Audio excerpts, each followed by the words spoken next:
రేవంత్ వీళ్ళని సక్రమంగా న్యాయబద్ధంగా లోపల వేయకపోతే రేవంత్ ఇస్ ఆల్రెడీ అన్పాపులర్, పూర్తిగా అన్పాపులర్ అయిపోతాడు. పొద్దున మాట్లాడి బెదిరించి మధ్యాహ్నం సాయంత్రం సంచులు తీసుకున్నాడు కాదు. నువ్వు చెయ్యలేదా,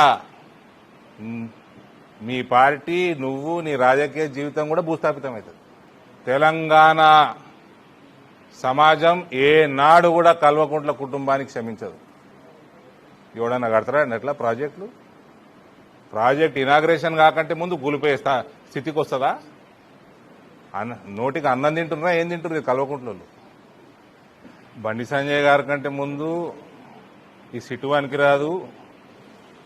పార్టీ పెద్దలు ఇద్దరు, కిషన్ రెడ్డి గారు, బండి సంజయ్ గారు, వీళ్ళిద్దరిని నేనే డిమాండ్ చేసిన ట్విట్టర్లో, లీగల్ సెల్ని కోర్టుకు పంపండి, కోర్టు నుంచి డైరెక్షన్ తెచ్చుకోండి, సిబిఐకి అప్పచెప్పుర్రి, పార్టీ లీగల్ సెల్ని యాక్టివేట్ చేయండి.